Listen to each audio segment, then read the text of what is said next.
A woman was set on fire in a crowded New York City subway car. The flames spread across her body, yet she stood there eerily calm, consumed by fire. Around her, passengers watched in silence. Some held their smartphones, recording the horror. Even the police officer appeared uncertain, their actions slow and ineffective. The chaos you might expect in such a moment was absent. What filled the space instead was a haunting stillness. This isn't a fabricated story, it's happened in Brooklyn last week. A woman, possibly homeless, was horrifically burned alive on an F train. The suspect, Sebastian Zapata, now faces charges of murder and arson.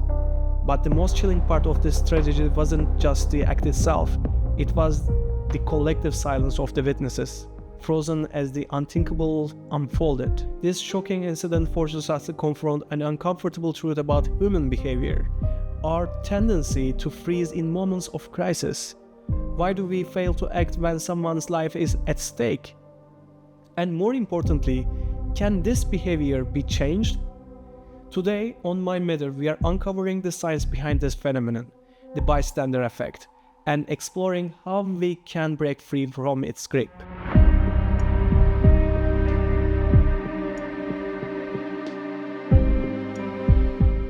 The bystander effect first gained public attention in 1964 with tragic murder of Kitty Genovese. Media reports at the time described indifferent neighbors ignoring her desperate cries for help during a prolonged attack. While later investigations have challenged parts of this story, it became the catalyst for groundbreaking research into human inaction by social psychologists John Darley and Bibb Ladin. They didn't simply accept the narrative of widespread indifference. Instead, they questioned, could the presence of other witnesses have caused the inaction? To explore this, they designed a series of ingenious experiments. One of their most famous experiments involved staging a simulated emergency. Participants, believing they were communicating with others through an intercom system, suddenly heard one participant experience what sounded like a seizure. Like this. Somebody, give me a little help here because I'm having a problem. I've got one of these things coming on. Darley and Ladin manipulated the number of other listeners in this experiment. They set experiment with groups that have 2, 3, and 5 people. When participants believed that they were the only witness, over 80% acted within 6 minutes. However, when they thought there were 2 other bystanders, response rate dropped to around 60%. With 5 perceived bystanders, the intervention rate plummeted to just over 30%. This study revealed the chilling core principle of the bystander effect. The more people present, the less likely any individual is to intervene. It's not like apathy, it's the diffusion of responsibility, an internal, often subconscious shift where we assume someone else will take the action. As we dive deeper into this behavior, it becomes clear that it's not just about apathy, it's about psychological mechanisms that override our instinct to help. Darley and Ladin identified several layers to bystander effect, starting with diffusion of responsibility. When we are surrounded by others, we subconsciously diluted our sense of personal accountability. It's easy to think someone else will handle it. Another key factor is pluralistic ignorance.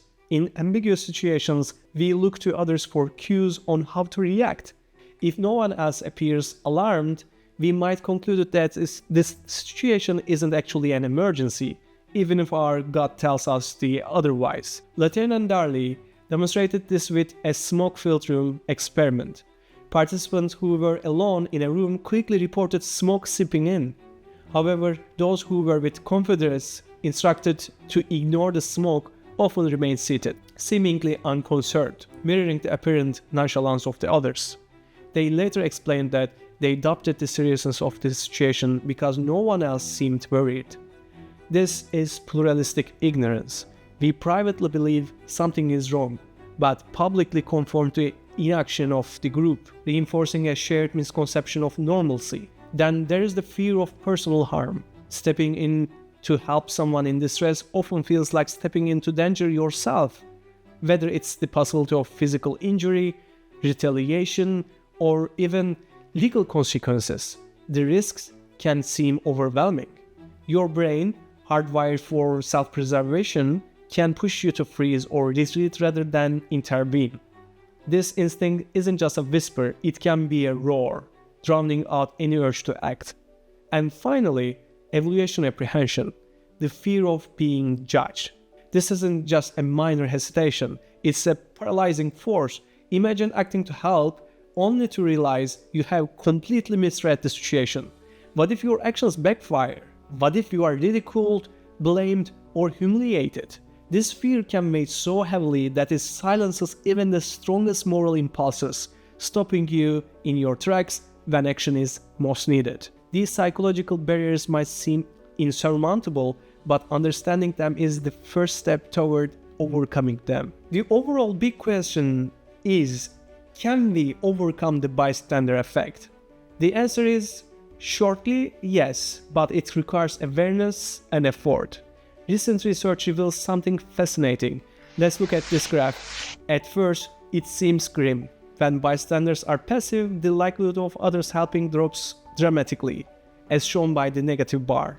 It's as if the passivity is the contagious. But now, there's the twist. See the active bar? It tells an entirely different story. The moment one person decides to help, the dynamic shifts. That single action flips the script. Suddenly helping becomes contagious, and the likelihood of others stepping in skyrockets. This is what researchers call the helper effect. It proves something powerful.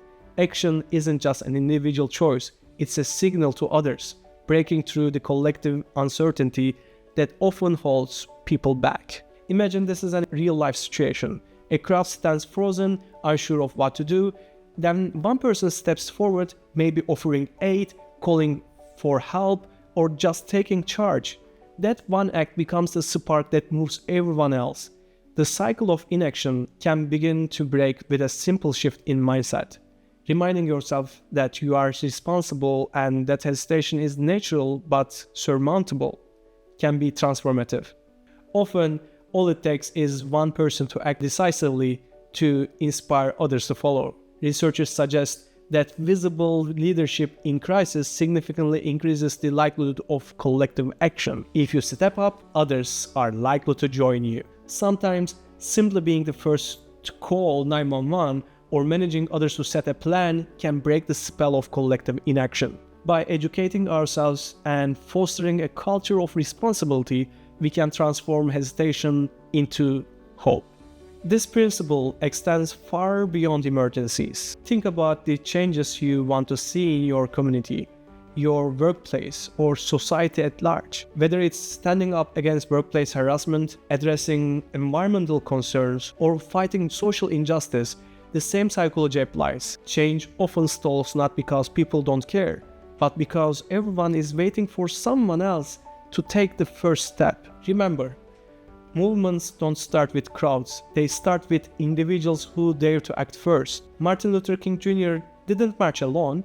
He started with a small group whose actions inspired thousands to follow. I have a dream that one day every valley shall be exalted, and every hill and mountain shall be made low, the rough places will be made plain, and the crooked places will be made straight, and the glory of the Lord shall be revealed, and all flesh shall see it together. The next time you see someone in need, just remember this: you might be their only hope. Don't wait for someone else to act. Be the first person, be that person who takes that crucial first step. Because hesitation can be deadly. Your action, however small, can be the catalyst that breaks through collective hesitation and inspires others to help. Because in the end, bystander effect isn't just about emergencies, it's about all the moments we wait for someone else to take the lead. If this video made you think, give it a like and share it with someone who needs to hear this message. Subscribe to Mind Matter for more insights into the science of human behavior. Together, we can learn, grow, and most importantly, make a difference. Thank you for watching, and I will see you in the next video.